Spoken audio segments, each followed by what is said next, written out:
about Samson tonight, that we will look for aspects and ways that we can apply the principles we can learn through Samson's life to our lives so that we can be better servants of yours. Lord, we're mindful of many of this congregation that are struggling with their health, and we pray that you'd bless those that are dealing with situations where their health is not where they would like it to be. We ask that you be with Roger McCoskey as he's in Albuquerque, and be with him as he's going through cancer treatment, and pray that you bless him and the doctors that are treating his cancer. Lord, you bless us with abundance in this country. We're very thankful. We're thankful for this building and, again, all that we have. And oftentimes we take that for granted, but we know all these good things come from you. But Lord, nothing is more important to us in this life than your Son and his willingness to live a sinless life and to offer himself as a perfect sacrifice for our sins. We pray that we would live a life worthy of that sacrifice, and we ask that you forgive us when we fall short of that. It's through his name we offer this prayer. Amen. Okay. So first off, yes, so this is not a picture of Samson. But I do think, I wanted to start off and get this out of the way at the beginning. I do think that this is the impression that we have of Samson. He's a big, muscular, scary guy, but I would make the argument that he wasn't. I make the argument that he was strong, and he got his strength from the Lord, and it came at particular times, and the Philistines, who were his enemy, who wanted to kill him, didn't know how he got it. They were confused or didn't understand. So if he was a big, hulking guy, they'd say, okay, yeah, he has strength, and now we know his strength from, I don't know, his lineage, from working out, I don't know. But they were very confused. And I don't want to jump too far into that, because we're going to talk about that particular instance where they ultimately do capture him and kill him next week. That's not my class. But so I doubt that Samson looked like that. He could have, and I could be wrong, but there's no way you could prove me wrong or prove me right. I just think that that's the case, that he was probably not this hulking, large individual that was able to do things because he had gigantic muscles. That being said, so we're going to talk about Samson, and I challenge you as we go through this class to look for parallelisms, things that you can see that are similar to things in the New Testament, or even other examples of stories in the Old Testament, through the life of Samson. Samson is one of these individuals. He's kind of an enigma. He's one of these guys that in popular culture is kind of an icon for strength and, potentially like good deeds. I mean, if you don't know the actual story of Samson, you think Samson, oh, he's a judge and he's a good guy. He's God's chosen and he was a good person. Well, we're going to see that we've already seen some of the judges were not good people necessarily, and doesn't take good character in order for God to use you for his purposes. And we'll see that Samson, I would make the argument he was never really that good of a person.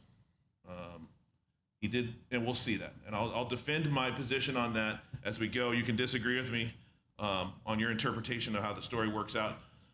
But watch as you through Samson's life, you'll see a lot of things that seem parallel or similar to stories in the New Testament, and again, as well, maybe even some of the things we've seen before. But chapter 13 starts off with the same problem that Israel has been going through this whole time. Well, I wouldn't say this whole time with the judges. They've been going through this situation with the whole time that they've left Egypt. Well, let's go back even further.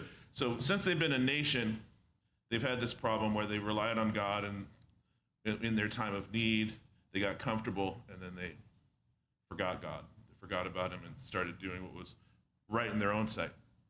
And so if we just jump back, and we won't jump back there literally, but going back to chapter 12, Steve talked last week about Abimelech, right? Abimelech, and then Jephthah, Ibzan, and Elon, and Abdon are three other judges we don't know much about. They were judges. It's really what it tells us. They had kids, and they rode donkeys. That was one of the things that stood out to me. Okay, and so they had these kids, or they had, these judges had kids, grandkids. They judged over, presided over, led Israel, and then they died. Ultimately, everyone dies, they die, and in this case, Abdon dies, and Israel returns to their evil ways, following the culture that surrounds them, which again, remember back to when they went into the land, God told them to wipe it out. They didn't wipe it out, and this is going to be what haunts them. I mean, even to today. This intermixing with the culture that's around them and taking on some of the characteristics of the people around them and intermarrying. And you'll see that Samson's neck deep in the same problems. Oh, I give you a little hint as to a parallel.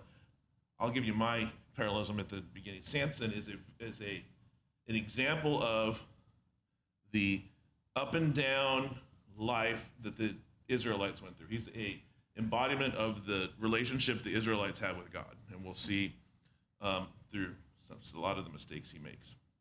So they have this issue, they fall away from God. God punishes them using the Philistines this time. The Philistines are known for being the adversaries, the enemy, the arch enemy maybe of the nation of Israel. I mean, here the Philistines take control and they're presiding, they're dominating Israel, dominating the children of Israel for 40 years. And that's a long time. See, Kyle's 41, so it'll be your lifetime. It's a long time so you start to forget about the way things were, and you start to just think of things in the present. And so Samson is born into a situation where the Philistines were in charge, were the dominating presence in the land. But I don't want to get too far. We don't know much about Samson's parentage, but we'll talk a little bit about what we do know. Well, starting in verse 2 of chapter 13, it says, there was a certain man named of the tribe of the Danites, whose name was Manoah, and his wife was barren and had no children. So that is what we know. What we know about Sam. And I apologize ahead of time. I've been talking with my wife a little bit, even to other folks that I've been talking with, and I keep, for some reason, conflating or mixing up the name of Noah and Samson. It doesn't make any sense, but if I say Noah, just understand I'm talking about Samson. Because Noah is long, long, long dead at this point, but for some reason I just can't get Noah out of my head. So Manoah was, and maybe that's why, Manoah. Oh, Steve, I saw you. Yeah, so maybe that's where it came from. So he's from Danite. He's from Dan. Sorry, he is from Zoar, and I just wanted to throw a little map up there.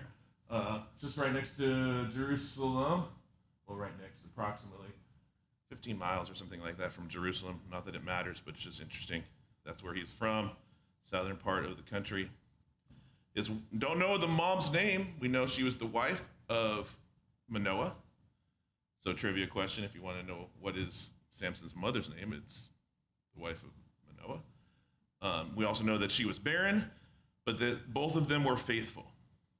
And the way that we know that is when this angel of the Lord comes, they are very willing to respond and accept what this individual has to say to them. When I say individual, what the angel does. And then we have a third character, the angel of the Lord. This is the three kind of main characters in this chapter. And the angel of the Lord is interesting. It's an interesting little bit. And we'll just talk a little bit about it, and I'll leave it up to you to decide if we can surmise who the angel of the Lord is. But we've seen this same title used previously in Judges, going back to Judges chapter 2. This is Gideon. Yes, so this is Gideon, and it's in Judges chapter 2 and verse 1. It says, the angel of the Lord came from Gilgal to Bochim, and said, I will lead you up from Egypt I led you up from Egypt and brought you into the land of which I swore to your fathers and said, I will never break my covenant with you, and you shall make no covenant with the inhabitants of the land, and you shall tear down their altars, but you have not obeyed my voice. Why have you done this?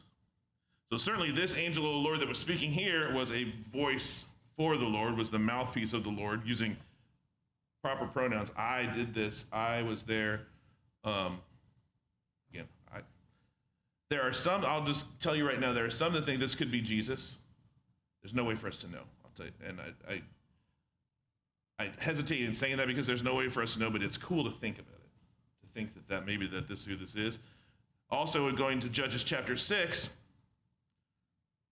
Sorry, I said that was Gideon in chapter 2. That was not Gideon in chapter 2. It was Gideon in chapter 6. In chapter 6, in verses 11 through 24, this is when the angel of the Lord talks to Gideon about what he's supposed to do and about all of the things that God wants him to do in order to defeat is it the Amalekites, the Midianites. And so he's dealing directly with them, and he said, sorry, my notes here aren't on the screen. I need to scroll down. Okay. Again, he's referencing back to times gone by, bringing them out of Egypt, bringing them into the promised land, that this was the angel that did that. Whether that is metaphorical or just being God's mouthpiece, I couldn't tell you, but it's interesting to think that perhaps it was Jesus. I don't know.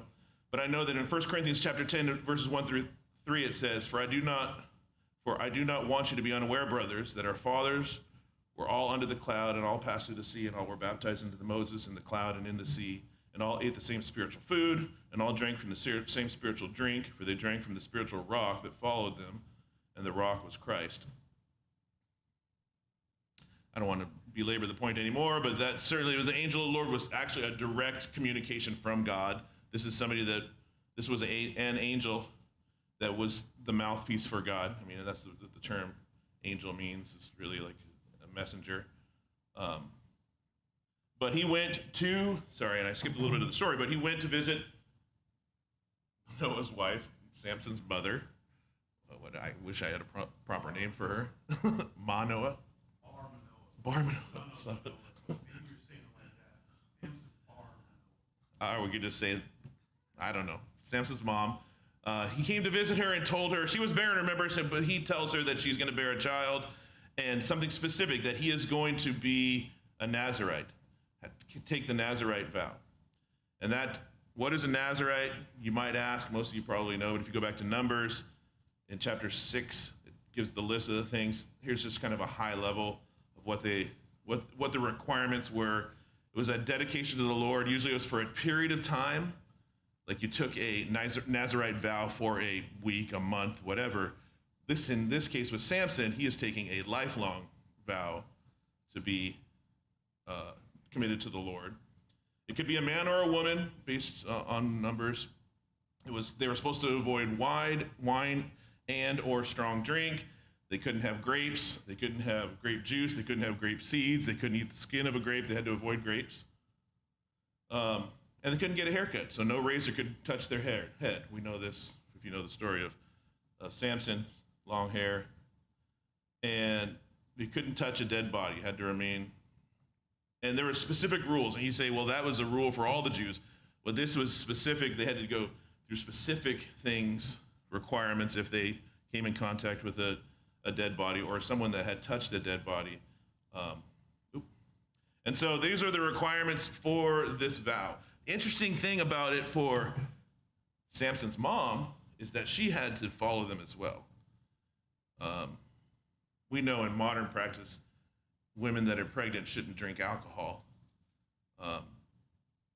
But this is particular, this is staying away from strong drink, avoiding the same things that a Nazirite would have to avoid, although she wasn't making the commitment. The commitment of Samson was actually before he was born.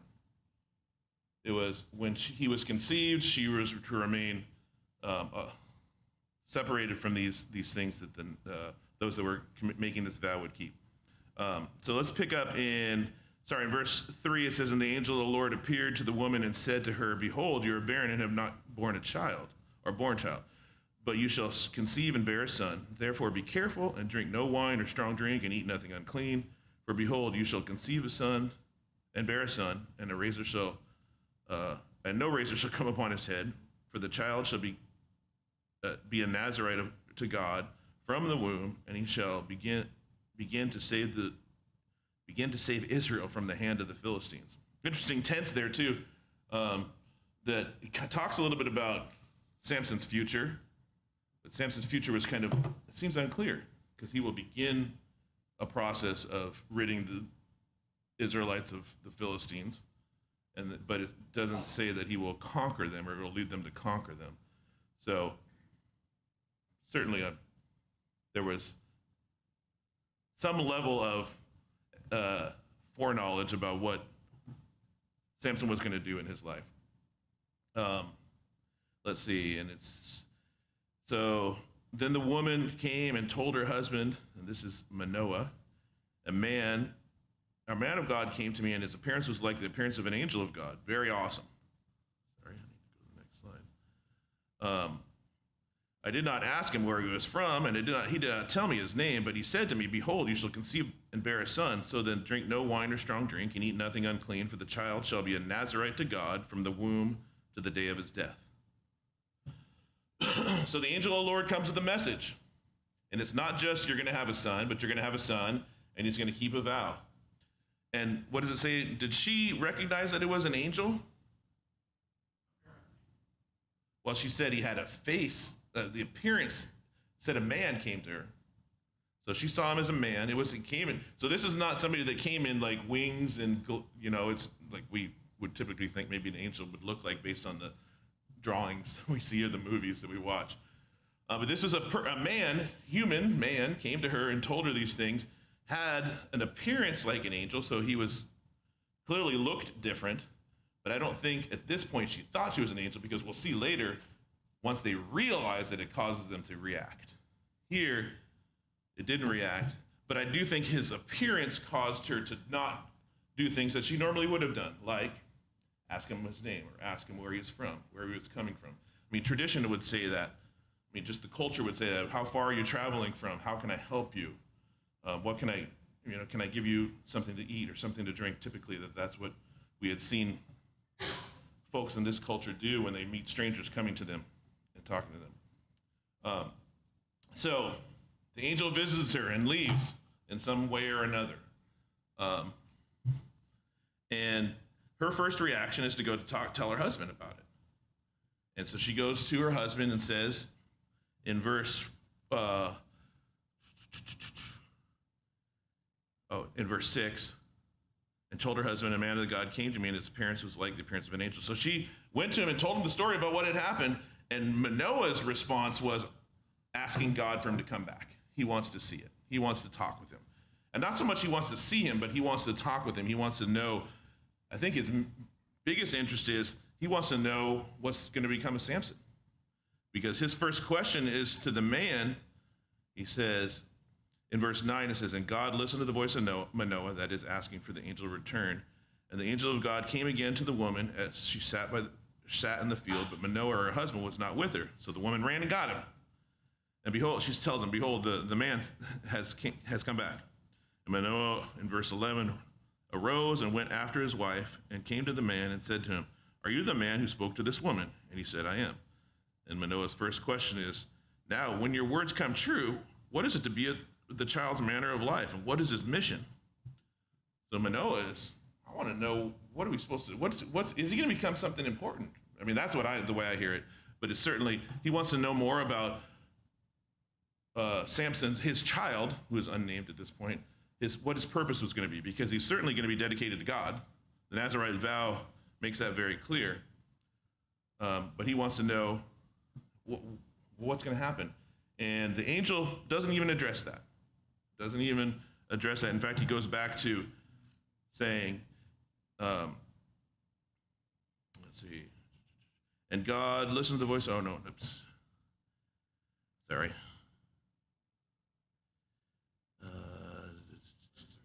Man, I've lost. Okay, thanks. And the angel of the Lord said to Manoah, of all that I have said to the woman, let her be careful. So it doesn't pay any mind to his question, just reminds them of the vow that is being kept. She may not eat anything that comes from the vine, neither let her drink wine or strong drink or eat anything unclean. All that I had commanded her, let her observe. And Manoah said to the angel, please let us detain you. He now asked, let me prepare a meal for you, which again is hospitality. I think it makes another pretty clear indication that they don't think this is actually an angel. They want to feed him. They want to have a meal with him. And what is the angel's response? What does he say? It's interesting what he says. if you make me food, I'm not going to eat it. It's not, I can't eat or I don't want to eat. He said, I won't eat what you have prepared. But he gives them something that they can do, and that something they can do is offer and burnt offering. And make sure it's to who? It's not to him, right? He says, don't make me a burnt offering, make an offering to the Lord. So we can rule out that this is God himself, I think, talking to Manoah and his wife. But he makes it clear. He says, I'm not going to eat with you. You can make a sacrifice. And they do that. They prepare a sacrifice. They get, I think it was a goat. Yeah, a young goat. And they make a grain offering. They make a burnt offering. They make a fire. They put it on the fire. And I think this is when they realize the situation that they're in and the person who they've been talking to. The fire starts, and evidently the fire is going up high into the heaven, going high into the sky. And this angel of the Lord just, I don't know how it looks, but goes up into heaven in front of them, into the fire up into heaven, and disappears. And that's when Manoah and his wife realize the angel of the Lord, that was the angel of the Lord, not a man of the Lord, not a person that is a human that's representing the Lord, but a godly, a heavenly figure that has come down to the earth to be a messenger for God. I can't imagine the sight to be seen. Again, parallelisms. What does it make you think of?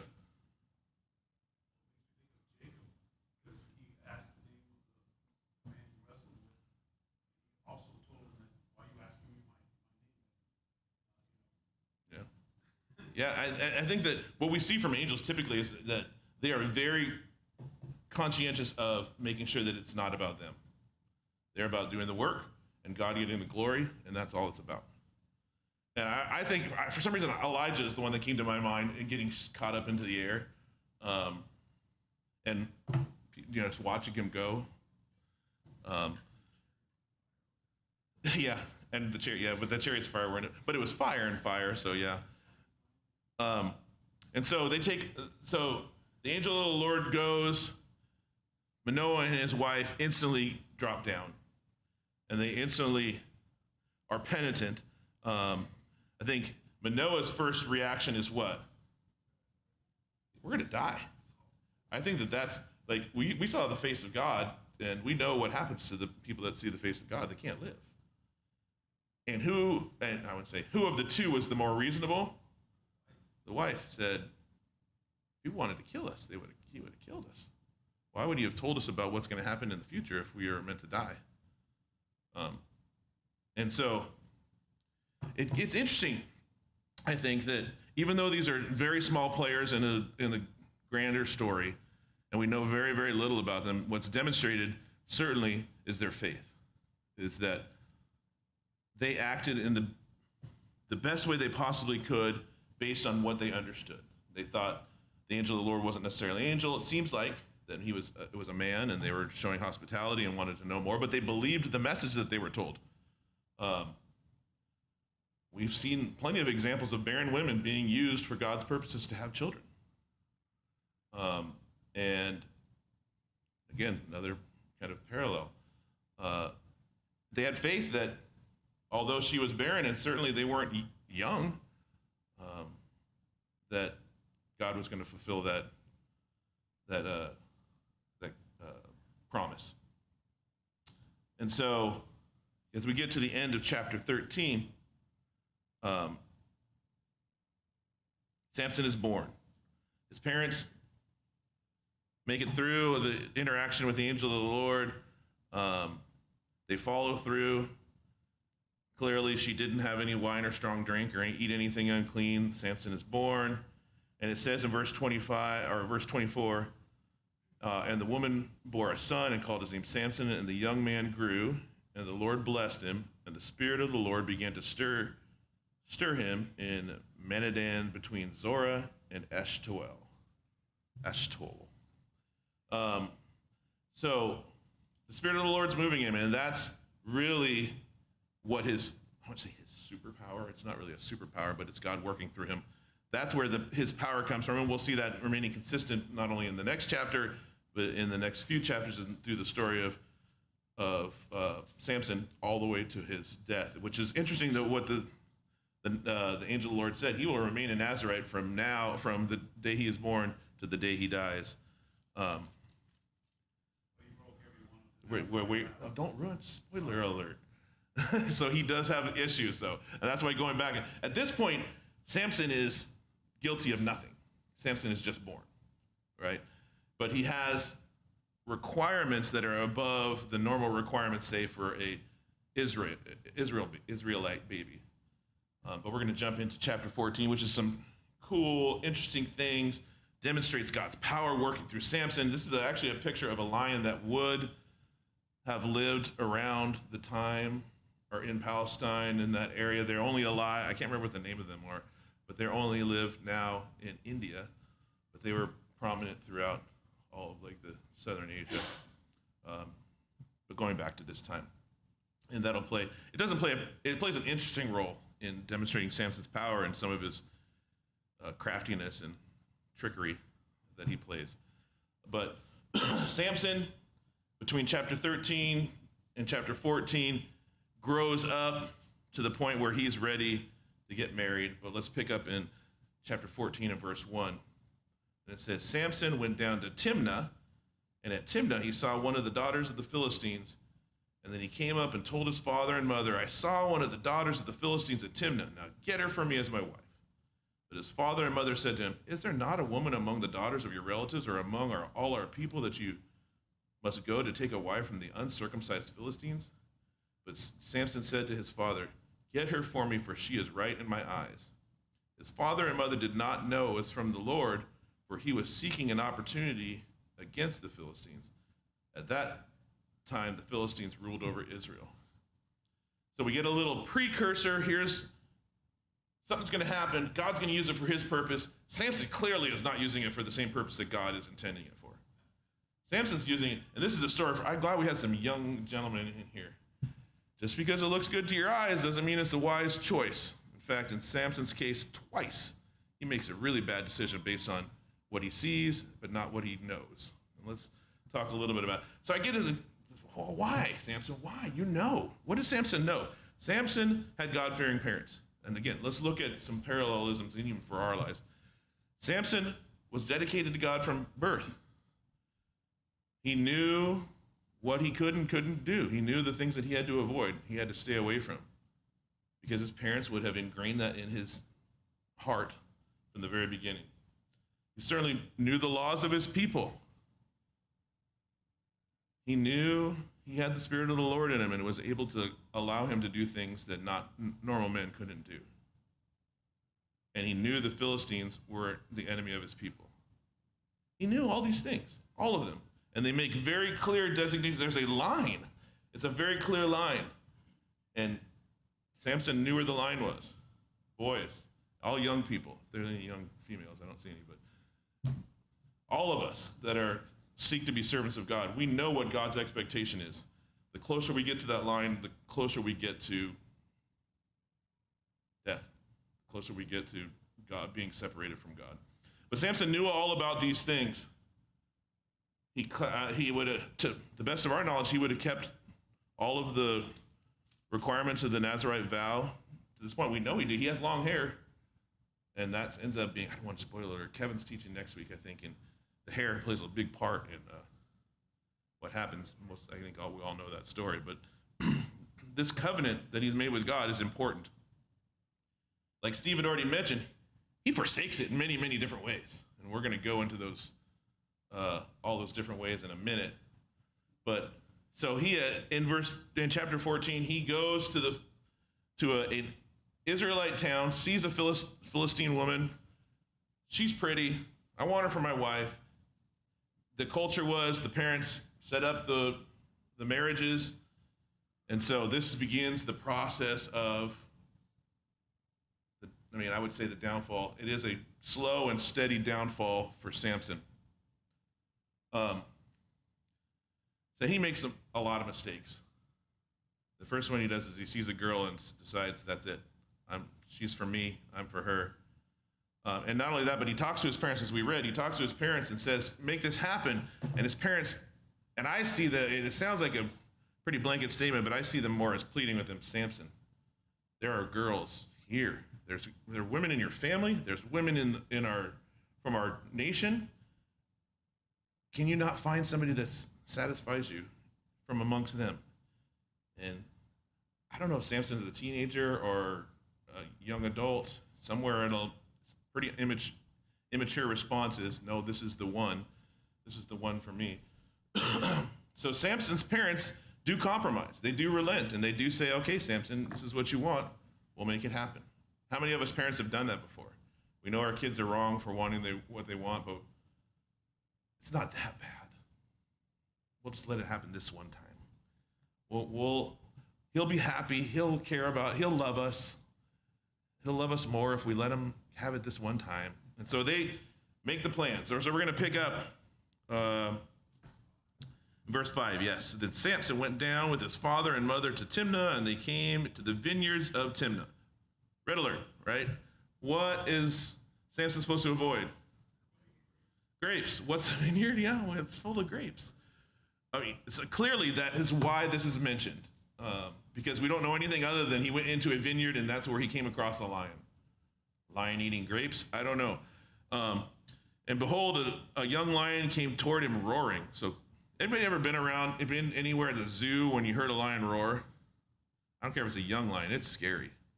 I went to a school where they had a lion mascot and he sat in the courtyard in a giant enclosure, but if you're in class and he decides to roar, everybody heard it. And everybody stopped. And teachers would complain, oh, you shouldn't be locked up in a cage. Well, we're thinking, that's cool. We got a mascot sitting right outside and he's pretty scary. So this lion roars, meaning that it's about to go down, right? Samson, you and I are gonna have issue. And then picking up in verse 6, it says, then the Spirit of the Lord rushed upon him, so key to where Samson's power picks up, and although he had nothing in his hand, he tore the lion in pieces as one tears a young goat. But he did not tell his father or mother what he'd done. I don't know how one tears a young goat, so I can't relate to that statement, but I imagined it's pretty gruesome what he did. Tearing that, we know that it's a carcass that stays open. It was bare open inside, so he tore it lengthwise, gross, but he did it with his bare hands. And clearly he did it in a manner where he wasn't injured enough for his parents to even notice that anything had changed. So I think this spirit that came upon Samson gave him, we know in the future it allows him to do some miraculous things, but this is pretty amazing. I've seen guys, super strong, really beefy guys, tear phone books apart. You ever seen that? Like, well, this is not a phone book. This is an animal that's trying to kill you. Sorry for that poor example. But I mean, you've seen things like that, but this is something we've never seen before. You couldn't do it nowadays, but without getting in a lot of trouble. But Samson was able to defend himself, tore the animal open, and then he went on back to his father and mother, and he didn't tell them what had happened. Which to me, I'd brag, like, hey, I just got jumped by a lion, and I split that thing open. But Samson didn't tell. He broke a vow by touching a dead. And being in a vineyard, but. So, and he's in, well, I mean, he probably touched the grape too, but we know he touched the dead animal at this point. Well, he caused it to die. So, yeah. Well, maybe he let go before it last breath. But yeah, I think more of it, we'll see from Samson's nature, he likes to keep information for himself. And he uses it for silly purposes. Yeah, but it's kind of mundane. Yeah, not many people get that reference, but yes. It's kind of mundane, it's kind of like very pedestrian the way he uses the knowledge, but he certainly uses it for his purposes. Okay, and picking up in verse 8, in verse 7, then he went down and talked with the woman, and she was right in Samson's eyes. Well, so he talked with her now. So he didn't just look at her. Now he's talked with her and still was convinced, so that's something. And then verse 8, after some days he returned to take her, and he turned aside to see the carcass of the lion, and behold, there was a swarm of bees in the body of the lion and honey. He scraped it out into his hands and went on eating as he went, and he came to his father and mother and gave them some, and they ate. But he did not tell them that he had scraped the honey from inside the carcass of the lion, which is a pretty big, important piece of information. You'd think you'd tell your parents, I just got this out of a dead animal, eat it at your own peril. Well, for the Israelites, right? They're not going to touch anything that's coming out of a dead animal. But they ate the honey. It's just weird visuals in my mind of a swarm of bees and a bee's nest, a honeycomb inside the carcass of a lion laying on the ground. But that's what was there, and looks to me like he just took advantage of the situation he saw. Not only that, but we see later he thought, "Wow, that's unusual." So even Samson thought this was a little unusual. No one will know what he's talking about if he were to maybe come up with a riddle and see if people could guess. A little bit of conniving. Sorry, I'm behind on my clicks. So he wanders through vineyards. He kills a lion, only his hands he tore it apart. He ate honey from a dead animal. And we see picking up in verse 12, verse 10. And the father went down to the woman, and Samson prepared a feast there. So he has a little party. And this is kind of like a bachelor party. He invites his young friends. When I say friends, I don't know if they were his friends or the Philistines that would have been at the wedding, because I doubt there was many Jewish people at a wedding for a Jew and a Philistine. Yeah, well, they were, and I put that up here, quote unquote friends. It's people that are his age that are probably related to her or part of that family, because they knew it's a week-long party and they get fed and drink at no cost to them, and so why wouldn't they show up? And so I don't know what struck Samson to have this idea, but he has this idea. Verse 11, as soon as the people saw him, they brought 30 companions to be with them. So there's 30 people, give or take, at this party. And Samson said to them, "Let me now put a riddle to you. If you can tell me what it is within the 7 days of the feast and find out, then I will give you 30 linens and garments and 30 changes of clothes. But if you cannot tell me what it is, then you'll give me 30 linen garments and 30 changes of clothes." And they said to him, put your riddle that we may hear it. It's like, challenge accepted. And he said to them, out of the eater came something to eat. Out of the strong came something sweet. And for 3 days they could not solve the riddle. So this is no light matter, So there's 30 of them and one of Samson. I don't know if it was 30 it wasn't 30 pieces each for the 30 guys. It would be one each for the guys or 30 for Samson. But for Samson, it would be very expensive. For them, one each, I'm sure it's not, a devastating cost to each individual, but they would have to put together enough to get these 30 changes of clothes, 30 linen garments for Samson to have, for one guy to have. And so there was a pretty good stake involved, right? Samson certainly doesn't think he's going to have to pay. Samson thinks he's got a ringer, right? He's the only one. He didn't tell his parents. He didn't tell anybody. He's the only one that knows about it. The only person that knows what happened. And so he thinks for sure. But he also demonstrates his lack of fortitude in that he really reveals the answer to somebody else. And he had to know it was a setup. But so picking up sorry, were you going to say something? I just saw you, Dad. You're going to move your mouth. I didn't want to cut you off. Okay. Verse 15. On the 4th day, they said to Samson's wife, entice your husband to tell us what the riddle is, lest we burn you and your father's house with fire. Wow, it's like they really up the ante here. Yeah. Have you invited us here to impoverish us? So they are saying now it's a setup. Hey, you brought us in here to steal from us. And Samson's wife wept over him and said, you only hate me and you do not love me. Oh, man. I'm not even gonna make commentary there. It's just crazy. You have put a riddle to my people and you have not told me what it is. And he said to her, behold, I have not told my father or my mother. And shall I tell you?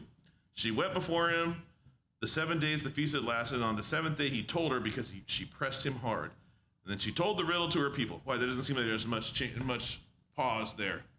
He holds out for 7 days. He gets tired of it, so he tells her, and she instantly tells the 30 guys that were there. think he'd put two and two together pretty quickly. In fact, I think he does, even though it doesn't necessarily say it, because we'll find out he leaves her at her father's house. His response, Oh, yeah, about the heifer, yeah. Yeah, and the men of the city said to him on the seventh day before the sun went down, what is sweeter than honey, and what is stronger than a lion? And he said to them, if you had not plowed with my heifer, you would have not found out my riddle. So, yeah, that is referring to his wife. He's disappointed, certainly. The Philistine men will see, even later on into Samson's life, they know how to leverage, how to put pressure on the weakest spots in order to get what they want. To his wife's credit, his first wife's credit, we should always say, his first wife's credit, she was pressured on fear of death. She didn't do anything that helped Samson, like didn't tell him, hey, this is what's happening to me. Can you help me with that or defend me? But she caved to the pressure. She told them, and Samson knew it. You're right, Steve. Samson knew it. He knew that they were used his wife as a tool against him. And so now he has this debt he's got to pay. He made the bargain. Going back to Jephthah, he made an arrangement. He's got to keep his promise. Jephthah's, I guess similar in the sense that you say you're going to do something, you got to follow through with it, no matter how painful it might be. And unless it's a well, yeah, well, well, he ends up, well, that's for later. That's next week. So he has to pay up. He's got to buy 30, not just one, and give one to one guy. He's got to give one to 30 guys. So he's got to get 30 garments of linen and 30 changes of clothes or something like that. And his reaction was not, I'm going to have to talk to my dad. I'm going to have to borrow some money from him, see if he can help me, bail me out. It was, all right, going to have to go kill some people to get their clothes. But this is where God comes in and using Samson for his purpose. He's punishing the Philistines using Samson. Samson wasn't doing it to be the wrath of God, the hand of God. Samson was doing it because he needed their clothes on their body in order to give to these other people. Also thinks about some logistics, not to be too morbid, but he was able to kill these people where their clothes were not damaged because he had to give clothes to the other people. Go back to the other men. If you got clothes that were full of blood and holes, you wouldn't be satisfied with the bargain. And so in verse 19 it says, and the Spirit of the Lord rushed upon him, and he went down to Ashkelon and struck down 30 men of the town and took their spoil and gave the garments to those who had told the riddle. In hot anger, he went back to the house of his father. So he left in a huff. He killed these guys, gave them the clothes, and left. And he left behind his wife. And in verse 20 is the conclusion of this relationship. It says, and Samson's wife was given to his companion, who had been his best man. That's like a soap opera. That's like a really, really violent soap opera. But again, we can't forget the purpose of it. It's strange and kind of odd the way that God worked in. Oh, he tried to pull a fast one, yes, and he killed 30 men. Okay. But God used Samson as a tool. Samson wasn't a good tool. Samson did things that violated the covenant that he had with God. In all rights, God could have killed Samson. He certainly would have had to have gone and done, and I think if you go back to Numbers, he would have to gone and done done some washing and did some sacrifices in order to cleanse himself from the sin that he committed by touching a dead animal, or if he actually touched grapes. There was things that you'd have to do in order to rectify the situation. But we don't see that he did that. So Samson wasn't doing any of this to honor God, which is kind of counterintuitive for what we'd like to see a Bible story tell us about. But God was using a faulty, flawed individual to exercise his judgment, thus making Samson the judge and executioner for God on the Philistines. And he'll continue to do that. He'll live this life of just bad mistakes, low moral character, and ultimately lose his life, but he'll do it for God's purposes. So we were going to end class there. I guess I got like 30 seconds if anybody has any questions.